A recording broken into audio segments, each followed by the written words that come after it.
Okay, welcome everybody to our third in a row, third Thursday of the month's recap and Q&A from last year's Silicon Valley Video Summit.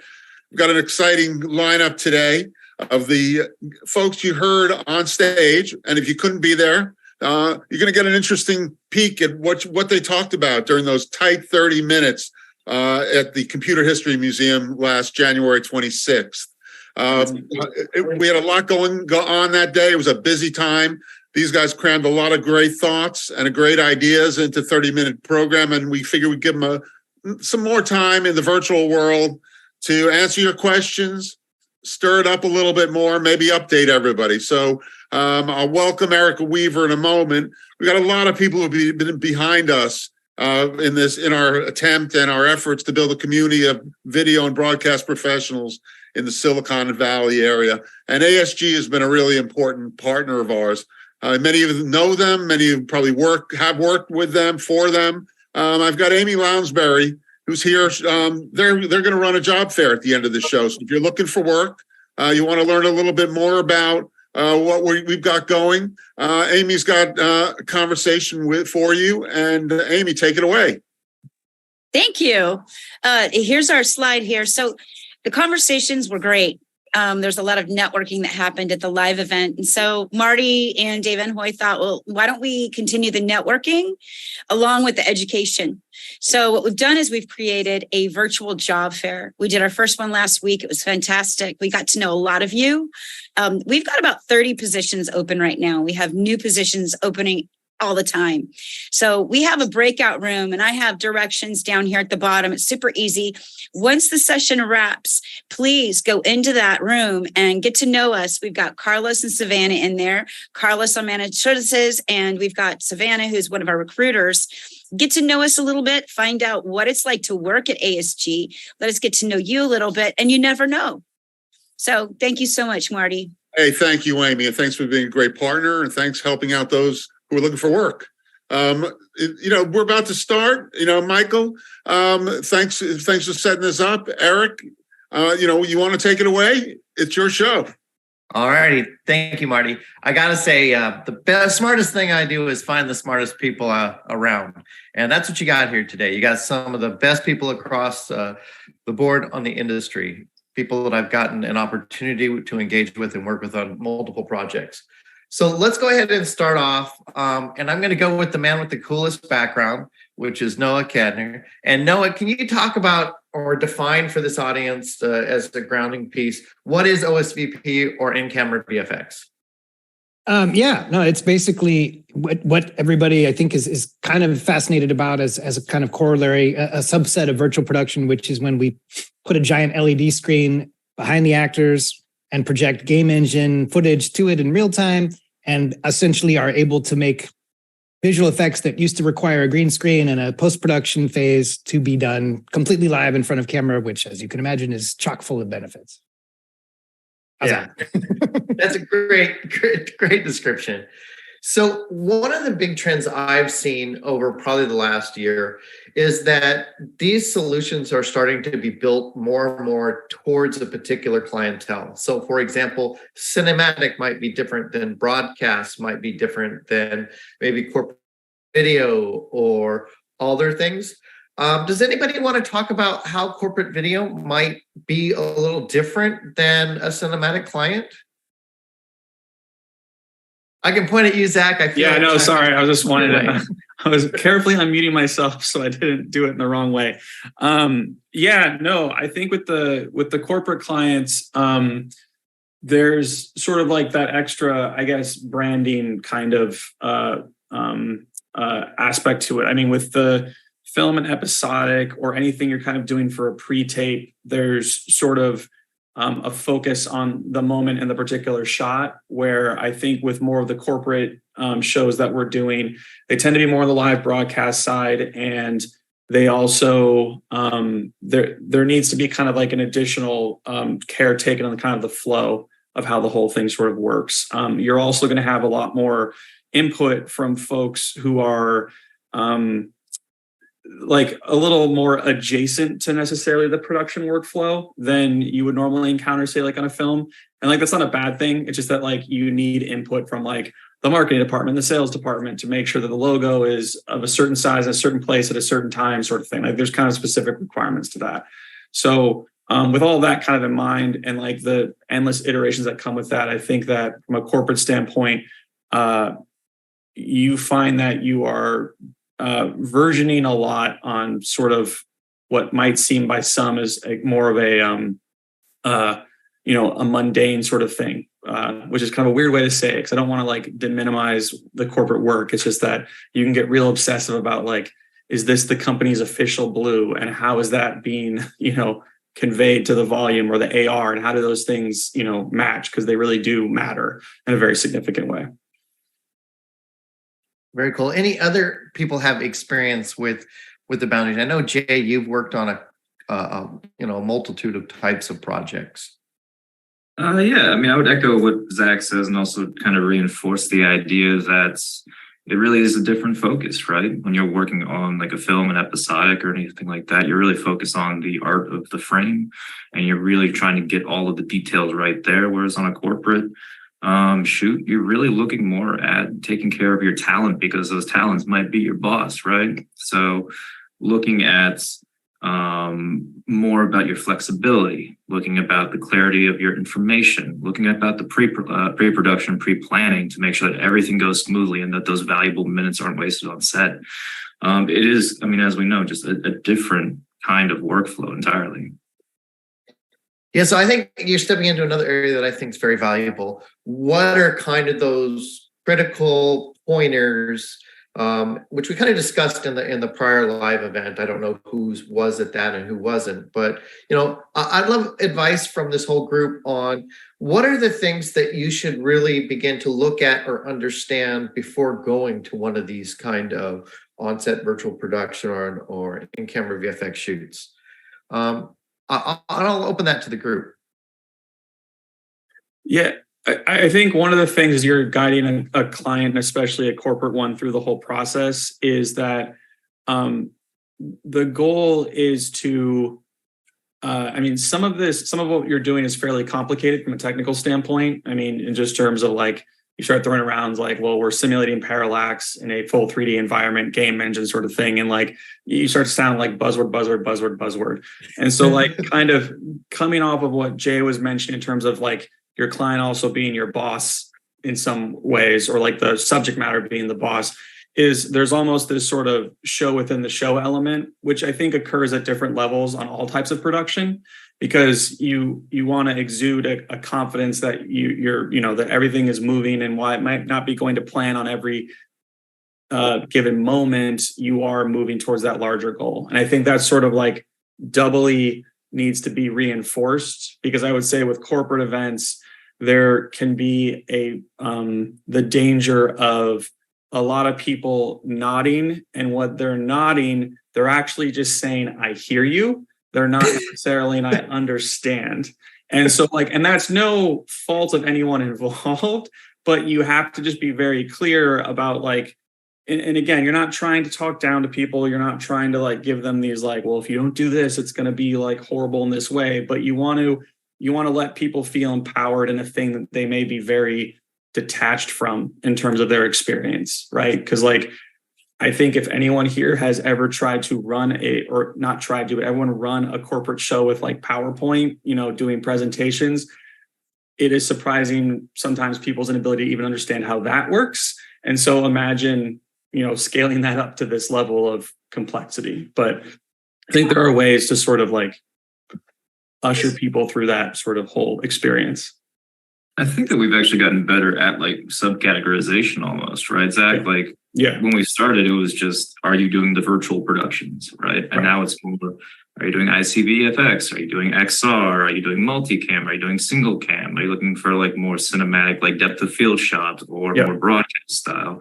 And people are now understanding how to kind of hew to those different elements, because ultimately the building blocks are a lot of times the same. It's just their utilizations like shift dramatically.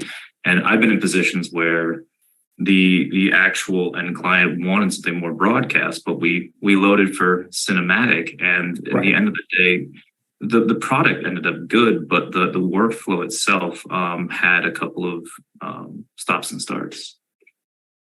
So I guess that let's tear that down just a little bit. I think that this audience might find it interesting to understand a couple of those key terms like multicam / multifrustrum, and XR and some of those things.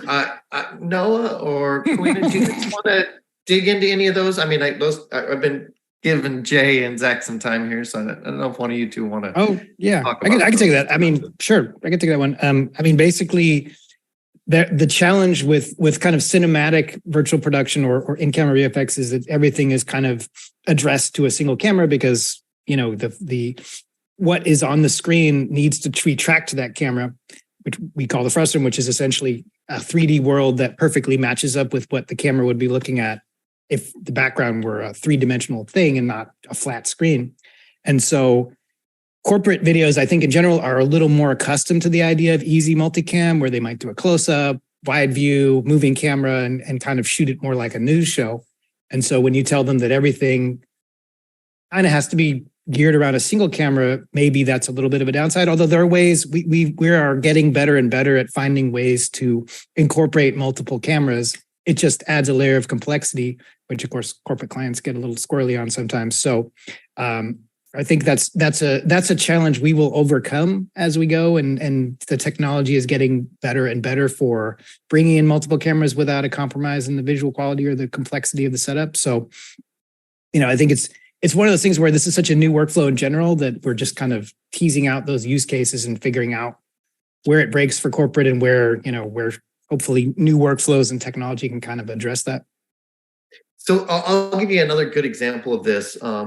XR stages, JT's stage in Hollywood versus, say, Amazon's stage. Amazon's set up with one Arri Alexa Mini, very highly oriented towards that shot or those single images, whereas JT's stage has got up to 4 frustrums, but they're working on a Komodo camera, which is basically not something that many DPs might necessarily operate with. So understanding some of these differences, their stage also gets into XR or AR and stuff. Koina, could you give an example or talk a little bit about what those things would be? Okay, well, so that XR is sort of an umbrella term for extended reality, which includes the augmented reality, virtual reality, and virtual production. And I know that Zach has got a really great example of an extended reality setup that he implemented. And so I think that Zach is really the go-to person on this one. I do want to say there was something that Zach said earlier that really resonated. He said it's a lot of times we have people that are just nodding. Oh, I hear you, but they don't really understand. And I do it to my wife. What has been my experience is that no matter whether I'm meeting with one of the unions, one of the Hollywood, one of the film unions, or whether I'm meeting with a corporate client or potential corporate client, or at a studio. As Erik and I just had a studio meeting last week. The thing that comes across over and over again is that no matter how sophisticated these folks are, they still are very green when it comes to virtual production, and they don't know the different types, whether you're on the box doing a fully animated feature or on stage with an LED or green screen. And so a certain amount of just Sherpa time and just guiding people through and breaking it down in a way that people can understand and it's not over their heads, I find it's probably been the most successful, because a lot of times people find out, I thought I needed Mandalorian, but I actually don't. And then they appreciate that you're not overselling them. You're meeting them where they are, what their need is, and helping them tailor a solution. that they can live with.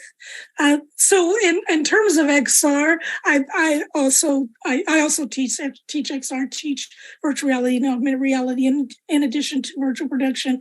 But in terms of it for virtual production, I think Zach's got a fantastic example. Zach, I guess that means cue you. I was going to say, don't sell yourself short, Koina. I was trying to find some examples of some stuff. So it was 3 years ago at this point, but I think it's rare that we get to do as much BTS with some of these corporate shows as just because of the nature of the time scale and stuff like that. But I had an example from the 2020 League of Legends semifinals. So the initial plan for all of this was that they were supposed to do it in a bunch of arenas for an esports game. But then because of COVID, what ended up happening was they had to do them all in a ballroom in China. So this is what I don't think most people realize about this, is that this is literally in a hotel ballroom is what is being built here. So let me share this. Okay.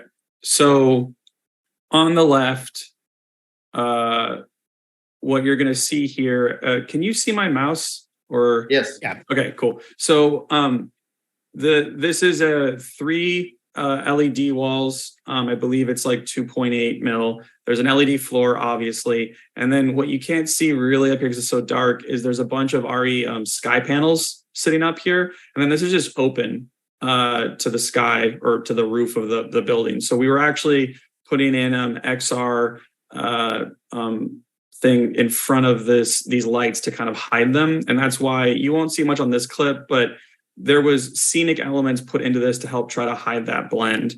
But what you're seeing here, and I'm running it at half speed, is this is the same through camera versus what's actually happening on stage. So there's these moments like right here where this looks like this is a solid thing that she's around, but you can see right here, it is just a projection off of the LED. And this is that frustum, this box that's moving around. That's the camera's view. And that's what we were kind of referring to as having some challenges with multi-camera views. But like, this is an example where like, is the content super realistic? No, I don't think anyone necessarily believes that this is a world of moving giant boxes and neon, but like it looks very immersive and you're creating a lot more space in what is ultimately a very, not a huge space to begin with. So like, this is one of the things I think that kind of with the AR elements for corporate, this stuff really shines, is because you're able to kind of advance beyond a, talking head in front of PowerPoint sort of presentation. So like that's an example of where you can sort of get with a relatively stylized sort of look.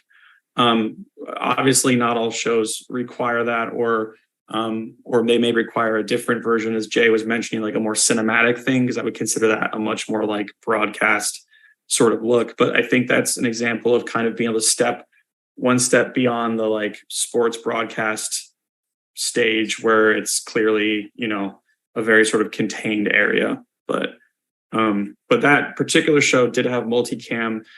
This was before some of this stuff, if you've all heard of like Ghost Frame and things like that, this was before that. And so what was having to happen was the switcher was actually triggering which frustum would be on. Because as you can see, if you had multiple of those squares overlap, one of them has to be on top. Like they can't both win.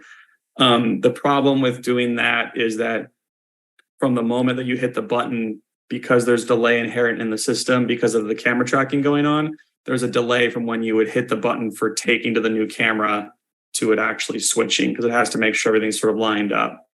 And for folks who are used to, switching for a live broadcast or live corporate event, that can be that's definitely a learning curve. But, as mentioned, it's getting better, but it is one of the many things that you could kind of jump into.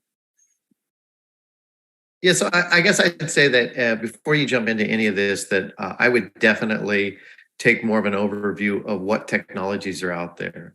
Again, I know that Noah has a class on LinkedIn, right? And so that's one thing that we talked about last time. Does it cover all the different types? I actually haven't taken it. I apologize, Noah. What? Okay. No, it's kind of focused on the concept of a small sort of corporate level kind of setup, but basically it takes you through most of the main components that you would need if you were like, I don't know anything about this, but I'd love to know how it works and more information on how to maybe set, a modest setup like this up. But yeah. And you actually have a pretty nice setup in your own home, don't you? Because I do. Ironically, I'm on green screen because we are swapping our panels out. But yes, normally where I'm sitting right now is a 12-foot by 16-foot wall, which is in what used to be our living room, but now is this very modest but surprisingly effective stage. I can't even get an Xbox in my house. My wife would say no, so I couldn't imagine. For Switch.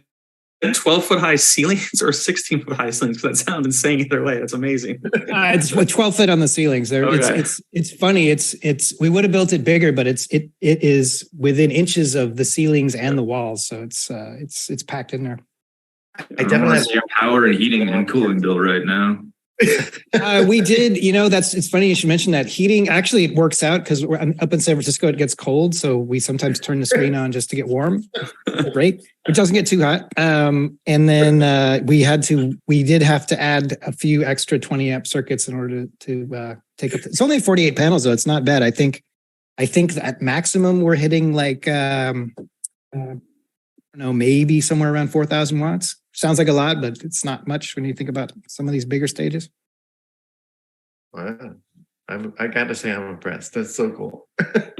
Yeah, no, it's. I mean, you wouldn't think, what you could get away with on something that scale, but I mean, if you're creative about it and you don't need a car, you don't need a spaceship or, a massive group of people, you can be surprisingly effective. Yeah, so that is something you can play with this stuff. People just assume they have to have a Mando style stage to do anything here, and that's the Mandalorian style stage. That's just not the truth of the matter. We're seeing a great trend towards kind of mid-size LEDs setups, and not necessarily even volumes. The argument of what a volume is versus an LED stage is, does it have a ceiling? But when broadcast, you do a lot more floors we're seeing, or I'm seeing at least. Than ceilings, and then mapping, DMXing, or IBLing lights to match the colors. One other really great resource to just begin to look into things, if you're not familiar with this field, is the RIS work from SMPTE, the Rapid Industry Solution. They have a brand new map that's dynamic, that you'll be able to see a whole workflow and click on different areas to dig deeper into that and learn some resources around that. Koina, I think you had a video as well. Did you want to share that, or was there another video lined up? Sure. I wanted to show you budget virtual production and virtual sets. And so I made a short little video to show you what you can do for under $200. So let me just cue that up. And I made this especially for you all today. And this is just an example of some virtual sets and virtual talent. And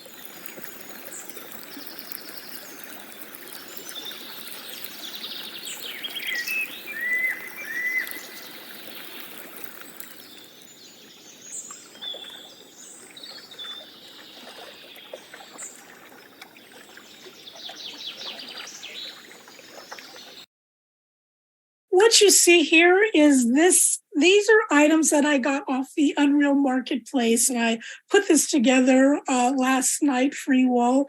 This virtual set of this entire mountain environment was $90. It is actually on sale today for $27. So grab it while you can. The virtual human is a meta-human, free. The car, $30. A drivable car, which is different than just a 3D model of a car, which allows you to set up a camera in the car and create physics for driving it, of a total of $120. And so I wanted to, if I take you all here is this mountain environment set. And again, it is on sale, 70% off, so it is $27. And so you don't have to have a lot of money to just get started. That shouldn't scare you from getting into the game. The SUV, this is $30 for this for the SUV. Metahumans are free. And a resource I really love, which is Good Sky, which is free, which allows you to immediately start affecting lighting in an environment with a few simple clicks, as you can see. So again, this little example was, again, $130, or did I spell $120 actually?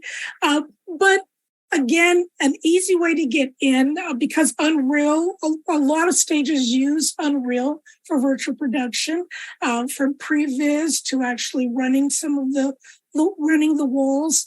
And so some of what you see are items that come directly off the marketplace. And so I'm gonna, I don't know if you can pull up any corporate video assets, any like backgrounds, but Zach has his hand up. So Zach? I was just going to say what was interesting with this is that, so Koina, you did this like last night, right? Yes. Which is awesome. Like what's interesting here is that this, depending on what the client wanted or something like that, right? I would say at the very least, you've got an excellent previs depending on what the level of quality and spend was going to be, right? So like maybe they all they had was $120 and that's great. The cool thing about this type of work that I don't think is widely known is that if you were moving to a more photorealistic version of it, you don't have to necessarily destroy this asset. What you would do is you would go to the car and you would say, okay, I need to work on better materials. I need to work on better lighting. But the point is you're building up the original thing rather than watching this and then going like, okay, now I'm going to recreate it for quote unquote real for thousands or tens of thousands or $100,000 or whatever. So like there's a different mentality that this demonstrates where like your previs can like be much better, much quicker than you would normally do. And then from there for a corporate client jumping into then them having buy off and then getting into the like what it would take to bring this up to whatever level they wanted it to be is a much more contiguous path. And so like, I think that's one of the things that is especially important for corporate work, because a lot of the time you have folks who their background is not in filmmaking or the visual arts, right? Like they may be promoting a product in like a general sense, or they could be part of a finance team or something like that. And so they're trying to convey a vibe, but they don't have a good way of describing it. And so being able to iterate on previs in a faster way than having to like go back into Maya and do another render or something like that, I think is a hugely important, thing that you can do in this. Yeah, we've been actually cheating and just using AI upscalers and things that create diffusion apps. It's been great. Yeah. No, but like this whole workflow and the fact that, Koina could put this together overnight, like there is so much about this that you could discuss with the client, right? And I think it's a good point that like virtual production doesn't have to be expensive. Like some of the best virtual production I've done has actually been, well, not the best, but we have, for instance, had a client that we built an astonishingly expensive LED volume, full track, everything like that, wonderful cinematic cameras. And then we were asked kind of last minute as an afterthought, hey, can we just put a green screen with a track camera in this guy's office? And we did it. And we ended up shooting like half of the event on that because it was more convenient. It was in the guy's office, and all the other execs were kind of over there too. And it still looked great because we were still doing real-time comp, and it was still very, very reactive to what the talent wanted to do. But ultimately, the cheaper thing actually kind of won. They still paid for the whole thing though, which was great. I mean, that's kind of my takeaway from all this stuff, having been on some of these insanely massive stages and being in like tiny little corporate setups, is that the scalability is really good. And if the experience in general of the workflow, I think, is very transferable. Like, I spent years in just this room I'm in now, a 10 by 20 foot room, learning about the techniques. And so when I finally got to some of these much larger stages to check out how they worked, I was kind of the de facto expert of the room just because I had so much time in that workflow. And it really, other than the scale of it and of course the expense of it and, the kind of facilities management side of it, it's the same thing. And in the end, it's like you have a camera, you need to be tracking it, you need to be drawing your background to match on a surface that's either, a single wall or an impressively insane combination of many other surfaces that are, that are being summed together virtually. So, there's no such thing as a kind of unimportant experience in this stuff. Even the most modest experience that you have is transferable all the way up and down the chain, which to me is fascinating because, coming back to filmmaking, that isn't necessarily always the case. If you know how to work a cell phone, you may not be exactly ready to run an Alexa LF, but this is different in that it's a technique that just really scales well. So it's that part is really fascinating to me. And I think Koina is now showing a bit more of how many different types of very photorealistic environments you can pull down. And again, it's next to nothing for this. So, I mean, you just need to, I would say, get somebody on that really understands some of the things. Maybe even get somebody from Koina school up in Berkeley. Some of these folks who know how to help put together some of these things really quickly and begin to learn with it. So I would be advice of mine. It's free too, like a lot of these digital content creation tools like Maya that we were mentioning earlier are freaking expensive. You're talking about thousands of dollars a year of subscription. Unreal is free unless you're making $1 million video game with it, in which case you got to pay them a percentage. But if you're doing filmmaking, you're kind of an edge case in their wheelhouse. And so they're just giving you this tool for free, which is, again, kind of stunning because you're using the same tool that they're using on these multi-million-dollar blockbuster movies without having to pay any sort of price of admission other than to have a decent computer to run it on. So, and that's one other example I heard from Julie Lottering over at Epic. It's kind of like you could sink a whole lifetime into learning some of these individual tools, and it's almost like learning how to custom make paints and whatnot before you go paint. And something like this just makes it user-friendly, brings it all together, gives you the palette right there, gives you the tools to pull things in as you want to build what you need. So, oh, by the way, one of the environments you just showed this is interesting, the Opera House kit. I actually have a clip I could show at some point that takes that into a virtual production stage, a small one, but just to give you a sense of how quickly you can go from, and this is actually an asset they're giving away for free this month on the Epic Games marketplace. So it's it's like this cost nothing, and we made a pretty cool video out of it. If you want to tee that up, that'd be great. Absolutely. So just every month, Epic Games gives away 5 free assets, and so this month, this Opera House is $60. This forest here is $150, and this is a free. It's not the forest I use. There's lots of forest, but this is a different forest. So let me stop my share so that Noah can show you what he's done with some free assets. And Zach is absolutely right. You once you previs something for people, then all of a sudden, then it's a low cost sort of introduction to what this can be scaled up to. And everybody's now on the same page, and they say, okay, great.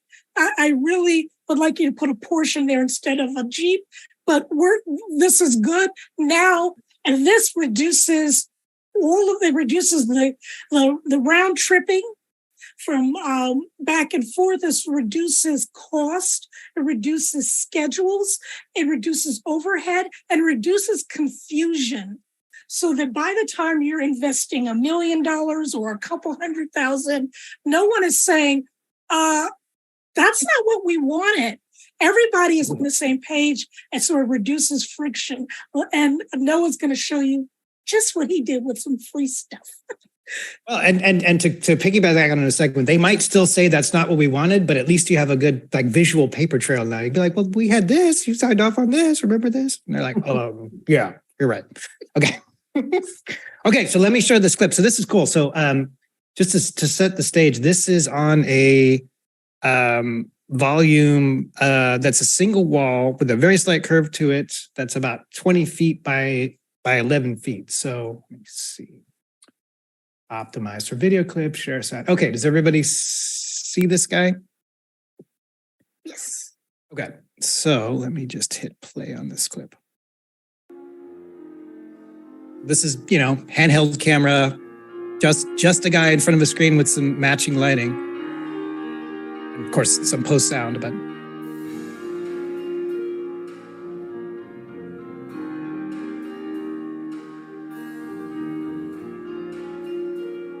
he's walking on a treadmill in this shot.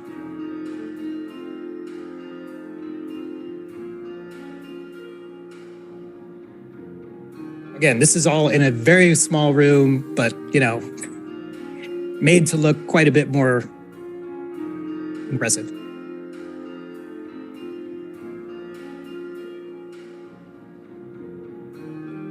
I'm going to be really disappointed if I don't hear this guy sing. No, he doesn't sing. We're going to tell him he does know how to sing, but we're going to do a follow-up where he actually gets on the stage. This is just the intro. I see the intent in his eyes.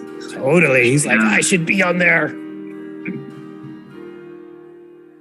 But yeah, so that's, again, 10 foot tall by 20 feet stage, 98 panels of LED with a very slight curve to it, and by a crew that's only had that screen for a couple of weeks. So I'm looking forward to seeing what they're going to do with it as they go on. Awesome. So in the questions, we've got a little bit around the concept of live events and kind of that blending of live events to corporate videos and stuff. Jay, I think that I know both Jay and Zach have experience with live events. Zach, you've done just a couple things, I think. Jay, you've been up in the Valley. Didn't you help with one of the major conferences up there? And what was some of the experiences you had with that, or what should people know about kind of these live events versus, a video or a corporate video? I won't speak directly to that experience. I kind of don't want to be that direct, but effectively, like the way that these events work, like when you're working in real time for like live broadcasts or anything like that, there are just inherent stability issues. You have to put 4 times as much planning into everything, have additional redundancies, because you're adding in large cogs and large portions of the wheel of the mechanism midpoints that have a larger failure rate. And you can definitely plan that stuff out, and you can definitely get around it. But it's just not something that should be undertaken lightly. I don't know if that's the answer you want to hear, but it's it's very tricky.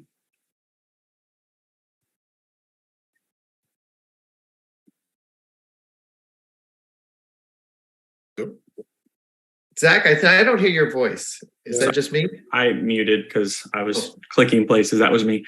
No, I was going to say, I just echo what Jay says, because it is something that you have to sort of creep into. And I think what I mean by that is that there are certain technological asks where the concept may seem fairly straightforward, like conceptually, like, oh, I'm going to do this, and now I'm going to do this. But buried in those little like steps, there are potentially huge differences in both cost and technical difficulty.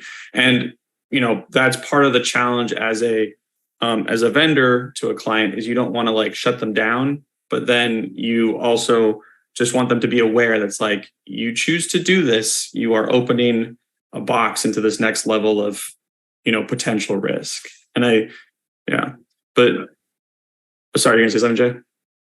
No, I'm sorry. I'm just going to try and be as diplomatic as possible, which is I'm bad at.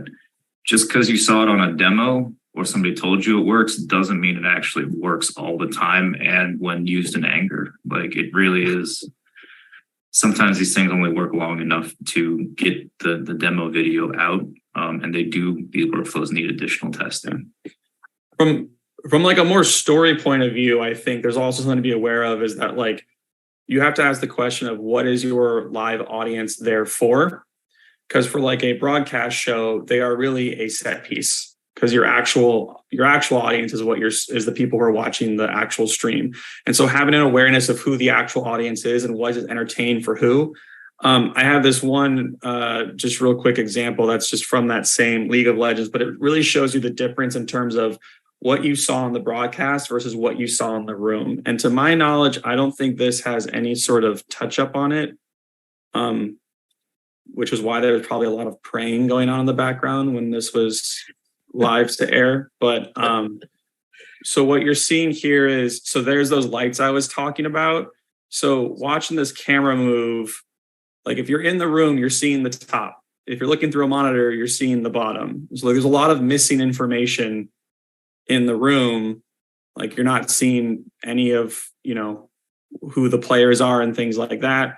And so there's this thing you have to take into account of, like, what is the show I'm giving and who am I giving it to, sort of deal. I think I have another kind of version of that too. Again, black room. And this is just simulcam. This is not sent through any sort of post process. So again, you're seeing there's these cool sweeping moves you're making, but like, are you really getting your bang for your buck for the folks in the room? And a lot of times what we've found is that by putting, this was meant for broadcast, so there was no live audience in the room, but that was kind of due to COVID restrictions more than other things. But like, there's some interesting stuff you can do where some folks will actually get kind of energized that they're part of it by putting up like, big returns so they can kind of see themselves in the virtual environment and things like that. But a lot of times too, it's just, again, you have to have these discussions with the client about like, who are you doing this for? And another thing too, is even with stuff you can do in post, like you do have to have the conversation is like, are people going to know this is live? Does it have to be live? Like, are you gaining anything by it being live and not being done in posts? And like, you can just say, and a valid reason is just because you want to say you did it. That's certainly fine. But like, sometimes folks will try to go down a path that they may not have needed to just for the sake of, because they thought it was cool. And sometimes that's not in service of the success of the actual show or what you're trying to do. I know you're not tooting your horn enough, but that what you guys did with that set extension was, I mean, nobody had really tried anything like that live with that many cameras. So there were literal like prayers taped to those servers from the local crew. Yeah. Like, just so you know, like that's the level of like, hold on to your butts. And there was a lot of stuff that we had to cut back on because we could not take the risk, right? Like that's, I think you were mentioning that, Jay, was just in terms of like using a technology in anger, right? Like, it's like, you have to massage this stuff. It is not like, oh, I can just whip it around and change it 180 degrees in 30 seconds and then be like, oh, okay, it'll be perfect. It's just, it will punish you. The coolest thing, I love that video, and I remember watching it when it came out and talking to some of the people on the crew, is that molding that you guys had around the set extension. Like, that's such an intelligent choice that the audience will never notice. But how much time and sleep did you get from that, and the ability to spend more time in other areas? Because I'm assuming you guys fought pretty hard just to CYA. By utilizing that. Yeah, I mean, the whole thing with that, the backstory on some of that too was like, this all changed in concept from arena show to this within like a couple months. And this was before we were in a weird in between some of the versioning of Unreal. So we were making a lot of custom stuff that sort of like exists in a much better way now. But like that was one of the things, like the reason why that was not a curved wall, like a curved wall would have looked better. And if you look closely at those clips, you can see the corner, like it hides sort of, but it's not perfect. But like that was all because we had a hotel ballroom. And if you did a curve, like your stage was going to be half as small just because you didn't have space for it. So like we were making compromises everywhere. And like that was the whole thing. The whole point of the molding was like, listen, guys, we're going to have literally like 4 days at best to get a blend right that then has to be live for a month. Like if we just maybe artistically change a few things, then like we don't have to worry about it. And it looks good in the set design. Like there's a part of you that goes like, I don't know why there's a framing there, but like possible like worked it into the art. And I think that's the whole thing, is it gets back to that communication with your client. Like, you know what you're going into, they know what you're trying to achieve. And you're saying like, I'm not trying to impose my will, but I'm saying if you can sell internally the concept of a molding, then what I am buying you is a bunch of people online not giving horrible comments about how they can totally tell where like the border is, because you've already jumped ahead of it. And you said, no, the border's right here. Like, go ahead and try to find it, you know, sort of thing. So I don't know. But so I have a question from the chat channel, and the question is, what are you guys excited to seeing at NAB? Is there any technologies that's coming around the corner that you find interesting? And I have an answer for me, but I'm going to go out there to the panelists. Noah, how about you start? Anything that you're really looking forward to? Besides writing Cycle, which you really looked cool on last year. Yeah, no, I'm looking forward to that. And I hear that'll be back again this year with a vengeance. You know, I'm always looking out for stuff that's maybe a little more purpose-built for virtual production. You know, kind of the sort of not so dirty little secret is that a lot of this technology was initially designed for a completely different purpose. Like the LED screens are really meant to be movie screens, concert screens, advertising in train stations and whatnot. And so they have some compromises that aren't ideal for on-camera work. For example, the light quality that's put out by the LED panels is severely constrained in the color spectrum, to the point where if you don't add some cinema lighting to fill it in, you wind up with really odd-looking skin and kind of prop and costume casts that are hard to overcome in post. So, you know, now that this stuff's kind of been out in the open for a few years, I'm always hoping to show up at NAB and have somebody go, oh yeah, you know, we have RGBW screens now, or we have, you know, some completely different technology that isn't LEDs, that is perfect for on-camera usage, but is also cheap and is also sonically more transparent, so you don't end up with echoes in your volume. So yeah, long way of saying I'm hoping to see more response from manufacturers now that they've seen what this workflow is, and hopefully coming up to it. And I think we're starting to see those kinds of products. I'm starting to see more lights, for example, that will accept video as an input, not just DMX or you know, kind of fader controls. And that's great, because if you have a light fixture that thinks it's a monitor and you feed it video, then you automatically get a much more realistic looking light in the room. But since it's a light, it's also got the full spectrum now. So it's like, you know, it's kind of the best of both worlds. So I'm hoping to see more stuff like that, you know, and see where. I'm kind of curious about the Kino Flow solution. Exactly. You know, that was pretty interesting, but to me. Yeah. That's what I'm looking forward to. And of course, some steak dinners, but we'll see. Jay, Koina, anyone else? Oh, I mean, I love the niche products. Like the best example, you know, is probably like the Stream Deck, right? And BitFocus Companion, all these things. Like, what are these small like linchpins that we can use? Like when Zach's talking about switching cameras, right? Like the GPIO to OSC or DMX converters, like all of that stuff. You know, we get so distracted by the big LED and the big lights and the cameras and everything like that, but like there are just like linchpins in all of these systems that are just these weird hacks that we've come up with that have completely revolutionized how we think of these things. So I like looking for the cool small stuff. SMT 2110. Yeah. If you don't know what I mean when I say that, look it up. It's the future. It's coming down the pipe. It's video over IP in a way that's not been done before. SMT 2110. Look for that shit and become a network specialist for sure, because that's what we're all going to be.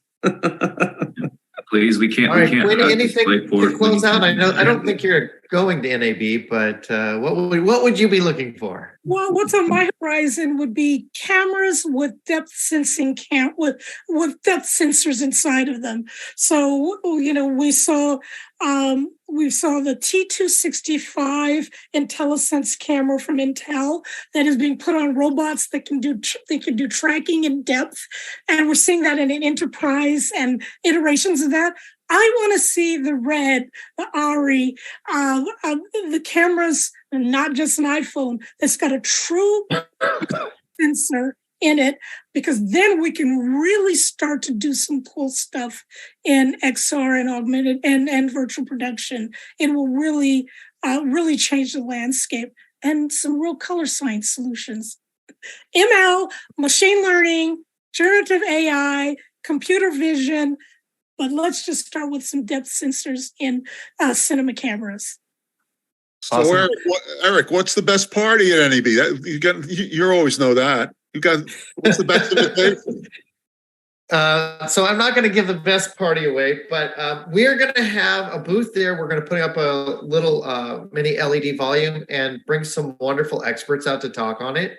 So series of talks. It will be in the HP booth, but we bring a whole bunch of partners together and give a series of lectures called VETC, and we record them. So niche experts that are really talking about things that are important in our opinion. Great. Well, listen, Erik, thank you. Thank you, Noah, Koina, Jay, Zach. It's been great. If I run into you in Vegas, I'll thank you in person. If I'm in the same steak joint with you, Noah, I'll buy you a steak. But I want to thank you. This was, you guys rushed through the stage performance. We had a little more time to spread it out and really supplemented your presentation. And I look forward to working with you more in the future. Look forward to maybe putting on an in-person event with you guys if we can wrangle that together in the Bay Area and Silicon Valley. So stay tuned for that. Just a couple of quick add-ons. Coming next week, we'll have our fourth in a row Q&A session on digital first transforming live events. So same time, same place. Please be there. I want to thank again Erik, Zach, Alexander, Koina, Noah, and Jay. You guys are awesome as always. And when people are asking, are we going to be back in person next year? Yes, same time, same place, January 23rd. 2024, mark your calendar we'll be back together in person on our big show of the year. Although expect more of these virtual events during the course of the coming months, especially after NAB. And with that, Amy, you're around? Amy, You're here? Amy Lonsberry, I want to thank you again. And for those of you who want to explore new opportunities, looking for work, know somebody who's looking for work, or just want to connect with ASG, this is where it happens. Amy's pointing down here. Look at this little, you can join in the breakout room down below and meet Carlos and Savannah. Any tips, Amy, before we disappear into our Zoom rooms or say goodbye? Hop on in. I saw some great questions already in the chat. This is your opportunity to dive in more deeply with us. Ask some of these questions. I saw questions on the South Bay, virtual production. Jump on in, meet Carlos and Savannah and find out about the opportunities we have and why ASG is a great place to work. Okay, Thank you, everyone. Marty. Thank you, Amy. We'll see you in a minute. And again, thanks to our speakers. Thanks to you, Erik, again, for always being an important leader, an important partner for what we're doing in the Bay Area. And we'll see you next week, or we'll see you at NAB. Stay in touch. Take care. And if you want to find Zooms, the Zoom room is down below. Otherwise, see you later.